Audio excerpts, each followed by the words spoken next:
My name is Hillary. As a dedicated medical professional, I live peaceful days alongside my husband Nicholas and our delightful 3-year-old twins, Joseph and Ryan. Our life was never flashy, but it was a happy one filled with the love of our family. However, that happiness was taken away in an instant. It was the day the hurricane struck our town. Since I was young, I always felt something was off with my relationship with my parents. My mother consistently prioritized her own needs, often neglecting household responsibilities, while my father was seldom home, his presence diminished by his relentless work commitments. My younger sister, Lindsay, and I often played together and supported each other. Rarely praised by our parents, I was more often sighed at with remarks like, "You're such a handful." This lack of familial support fueled my desire for early independence. I chose a career in medicine both to help people and to gain the strength to live without relying on anyone. It was during my college years that I met Nicholas, who was also on a path to a medical career. Drawn to his serious yet compassionate demeanor, our relationship naturally deepened over time. Despite the affection and connection that blossomed between us, my parents remained unimpressed by Nicholas, often questioning his sincerity with a skeptical, "He acts nice, but can you really trust him?" My mother would mutter that in suspicion, but to me, he was irreplaceable. Our commitment eventually led to marriage, and the joyous blessing of twins, which made me feel as though I had truly found my place in the world. However, this sense of belonging and happiness was fleeting. One day, the news soon reported that a hurricane was ominously approaching our town, prompting us to hurriedly pack essential items and seek refuge in our basement. The wind howled, and the sound of breaking glass echoed. The twins, gripped by fear, clung to me while Nicholas reassured us, holding my hand and whispering, "It'll be okay." After the hurricane passed and dawn broke, we pushed against the basement door. Blocked by debris from outside, we exerted our strength several times before finally creating a gap to squeeze through. Before us lay a landscape of collapsed buildings, twisted steel beams, and mud-covered furniture scattered haphazardly. The roads were cracked, and utility poles had fallen, erasing any trace of what used to be. It wasn't just our home that was destroyed, the entire region shared this fate. Everywhere we looked, the destruction was evident, with the remnants of homes and debris scattered as far as the eye could see, and faint cries for help echoing in the distance. It didn't take long to realize that everything was lost. Yet, we couldn't just stand by. As medical professionals, Nicholas and I needed to work in the disaster area. However, the safety of our twins was paramount, and we could not leave them in such chaos. I reached out to my parents for help. "Mom, it's me. What's up all of a sudden?" Her response was as indifferent as ever. "A hurricane hit. Our home is gone, and the whole town is in a terrible state." "Oh dear, that sounds tough. But you all are safe, right?" Her words felt detached, as if it was someone else's problem. "Yes, but I have a favor to ask. Could you take care of Joseph and Ryan for a while? Nicholas and I need to work here." On the other end, I heard my mother sigh. "It's difficult when you ask so suddenly. We have plans to go to Japan, and taking care of 3-year-old twins is too much of a burden." Her words cut deep into my heart. Holding back tears, I managed to say, "I understand," and ended the call, feeling abandoned in our hour of need. In my moment of despair, I received a call from Nicholas's parents. They had heard about the devastating damage in our area through the news and were concerned. After explaining our situation, they immediately understood and willingly agreed to take care of the twins. "It must have been hard. Don't worry about Joseph and Ryan. We'll arrange for them to come here right away." Their words slightly eased the tension I felt. I can't express how much relief they brought me. Though I felt sad being let down by my parents, the warmth from Nicholas's family enveloped my heart. With the twins now safe with his parents, Nicholas and I were able to dedicate ourselves fully to the medical needs of the disaster-struck community. After the hurricane passed and I stood amidst the devastated landscape, I felt as if my entire life had been trapped within the storm. Our home was completely destroyed, and while taking shelter in a refuge, we desperately provided medical support. Thanks to entrusting the twins to his parents, I could focus on my work with a sense of security. However, beneath that security lay a profound disappointment in my parents. Why did they refuse to support me, instead saying they were going to Japan and that taking care of the twins was too much of a burden? Their words pierced my heart deeply, and their indifference and cold attitude pushed me further to the edge. Gradually, that disappointment turned into anger, and each time I reflected on their actions, a great anger swelled within me. I had financially supported my parents out of a sense of duty rather than affection. They were people who loved luxury. My father once held a managerial position in a medium-sized company, and his income wasn't bad. However, my mother's spending habits strained our finances. New branded bags, high-end restaurants, overseas trips. For my mother, these were essentials for living a life true to herself. My father didn't complain, simply continuing to work in silence. However, our lives drastically changed after he took early retirement. Our savings quickly depleted, and despite this, my mother continued her extravagant spending unabated. From a young age, my parents consistently told me I was a disappointment. Yet, I never lost the desire to be loved. That's why, even after becoming independent through my medical career, I continued to send them $1,000 every month. "You owe your success to us, don't you?" my mother would say, taking the money as if it were her due. Honestly, it was a burden. But I couldn't let go of the faint hope that perhaps, sending money might make them love me. I reached out to them for help. All I asked was for them to look after the twins, yet what I received in return were cold words.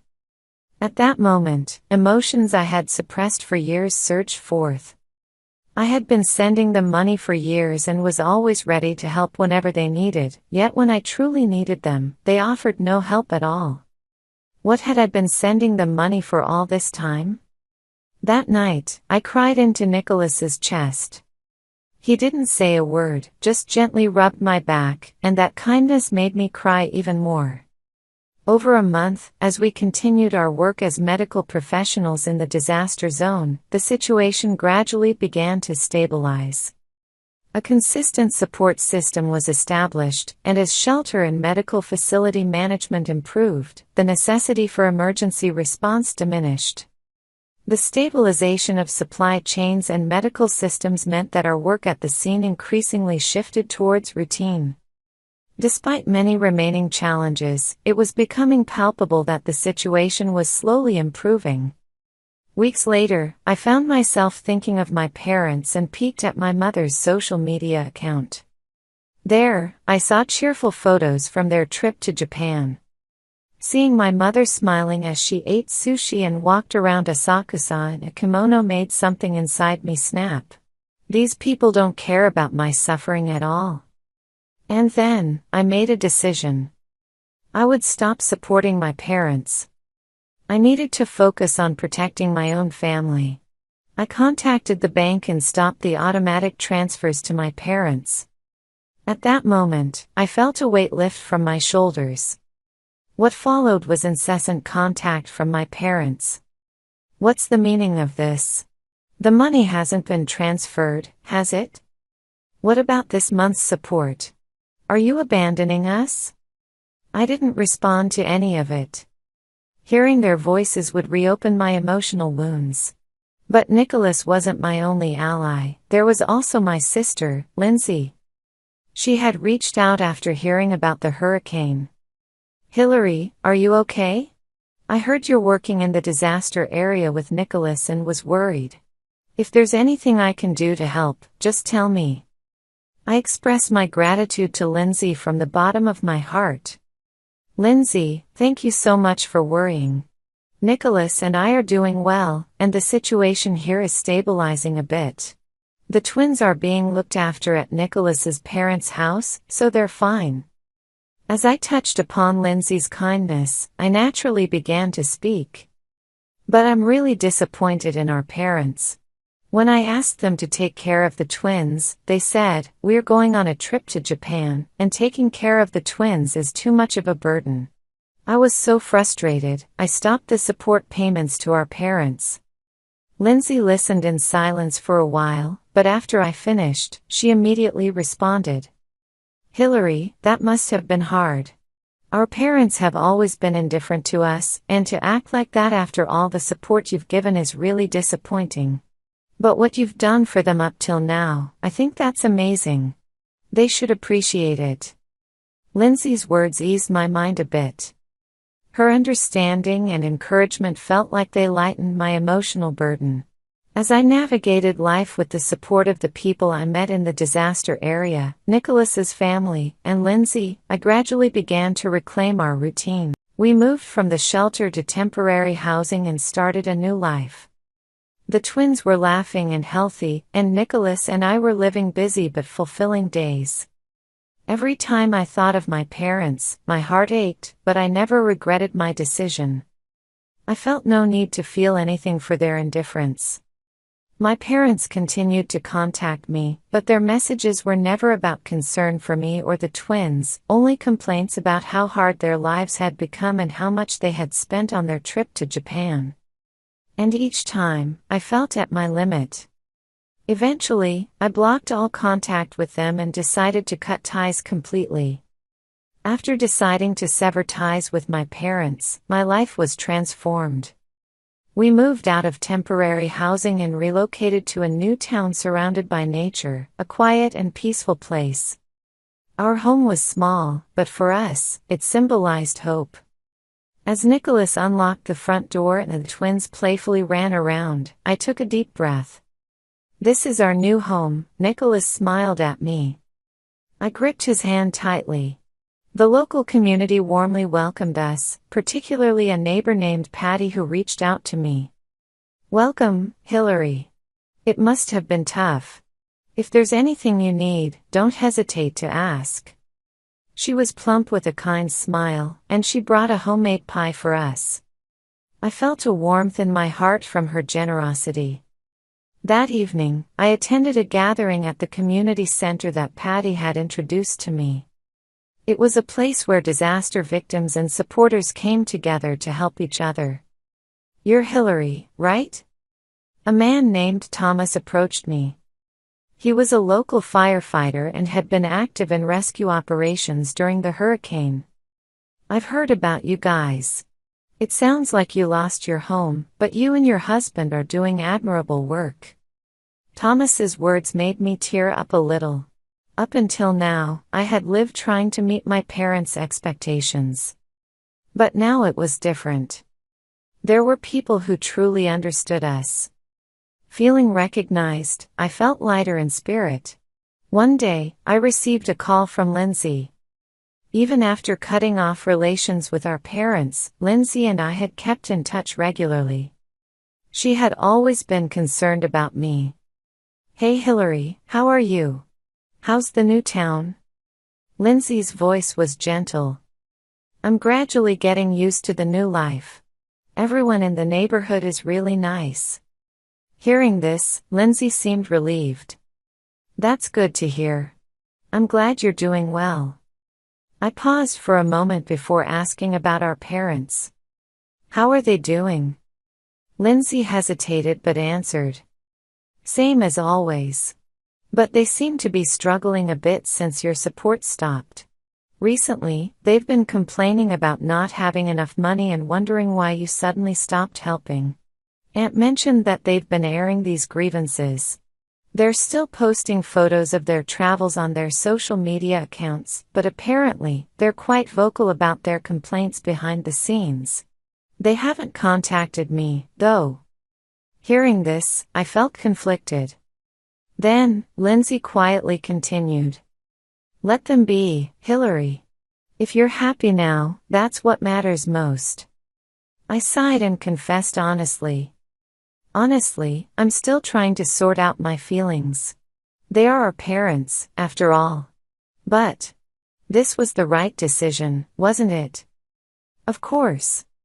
Lindsay replied emphatically. You've always worked hard, Hillary. It's time to prioritize your happiness. Her words felt like salvation. I had allies. There were Lindsay, Nicholas, and the people from our new community. I wasn't alone. Since then, I've been participating in volunteer activities in the community and continued providing medical support at shelters. I distributed relief supplies with Patty and helped Thomas with disaster preparedness training. Through this, I realized how fulfilling it is to be needed and appreciated. The desire to be acknowledged by my parents no longer existed within me. I had a loving family and supportive friends. That was enough.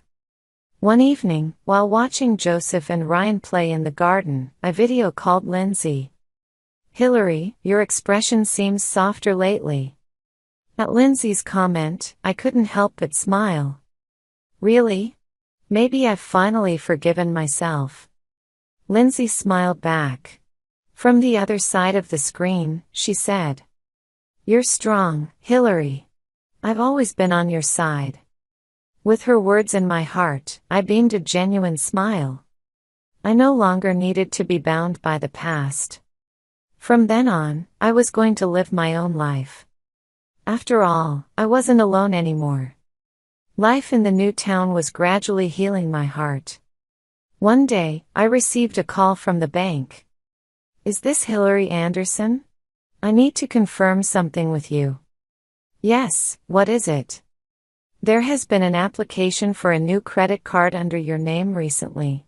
Do you know anything about this? I paused, breathless. I hadn't made such an application. Could it be? No, I have no idea about this. Can you stop the application? Certainly. I'll go ahead and put a credit freeze on your account for safety. After hanging up, I trembled as I called Nicholas. Nicholas. This is serious. The bank just told me someone tried to open a credit card in my name. I think it might be my parents. Nicholas was silent for a moment before responding in a low voice. I can't believe they would go that far. Maybe you should consider legal action. I nodded deeply. There was no more hesitation. I was ready to stand up to protect myself and my family. The next day, accompanied by Lindsay, I visited a lawyer named Wesley Harrison. He was a middle-aged man with a calm demeanor, and he listened attentively to my story. I see. If there has been a credit card application made under your name, this is clearly a case of identity fraud. Considering the past financial support you've provided, it is also possible to claim damages. I was surprised by Wesley's words. The idea of claiming damages had never crossed my mind. But, is it really okay to go that far? Wesley smiled kindly. Hillary, what your parents have done constitutes financial exploitation. You haven't done anything wrong. Lindsay squeezed my hand. Hillary, stop blaming yourself. I've watched you suffer for a long time. Now it's time to protect yourself. Encouraged by her words, I made up my mind. Please proceed with legal action against my parents. Several weeks later, I was standing in court. My parents, through their lawyer, had repeatedly offered settlements, but I refused. I felt that if I forgave their actions, the same thing would happen again. During the trial, Wesley explained the situation calmly and accurately on my behalf. The plaintiff, despite being a victim of a disaster and living under difficult conditions, continued to provide medical support in the affected area. During this time, the defendants, her parents, used her name without permission to apply for a credit card. Additionally, they have been receiving financial support from the plaintiff for many years, which clearly constitutes financial exploitation. My parents had nothing to say in response. They just looked down, glaring at me resentfully.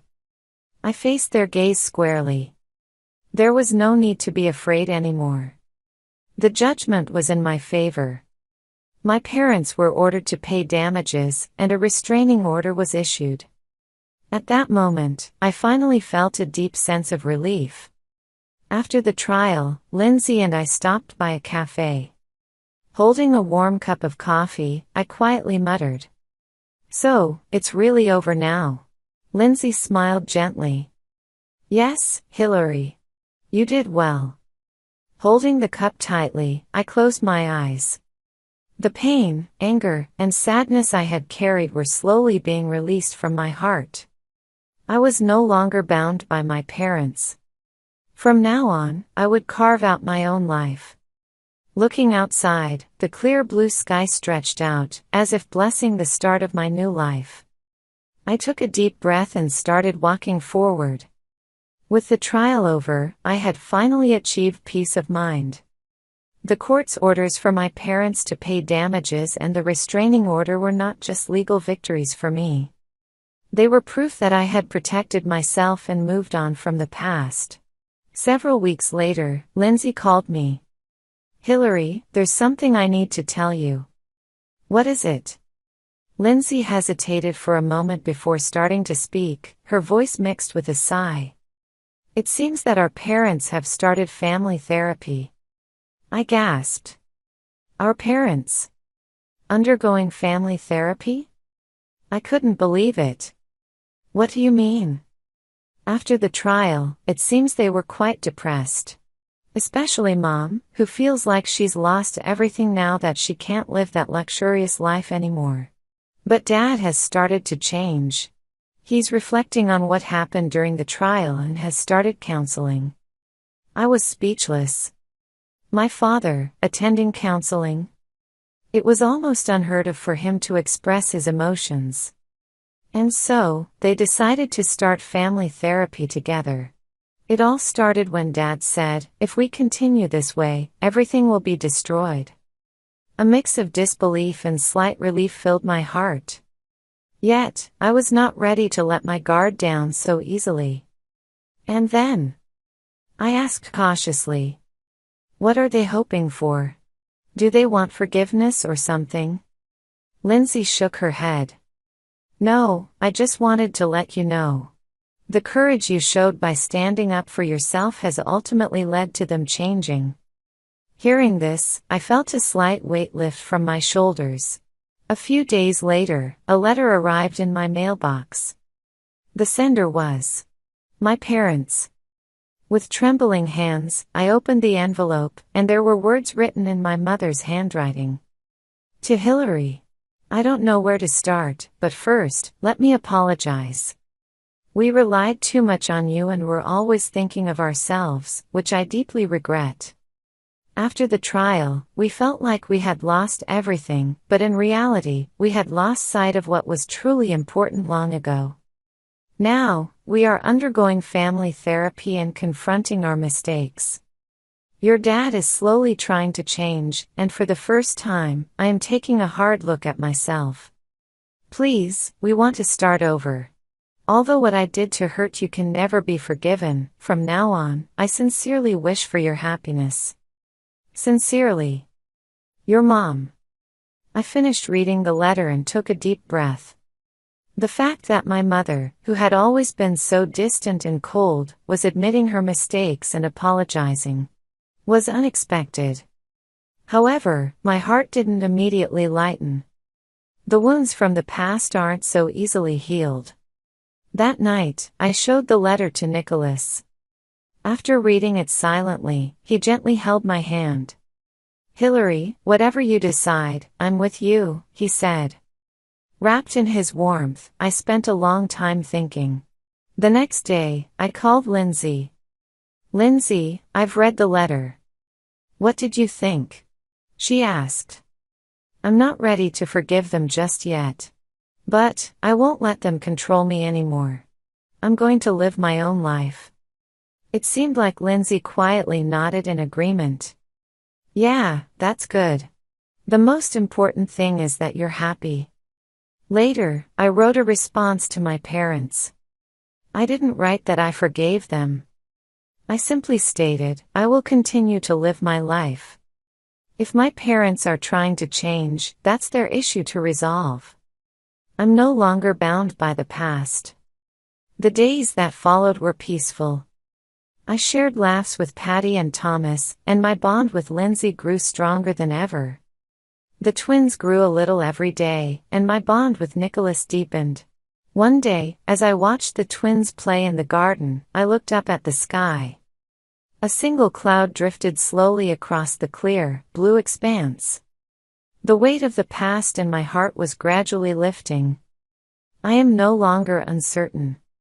I know my worth. And I will continue to walk my own path. The storm has passed. Now, I am finally free.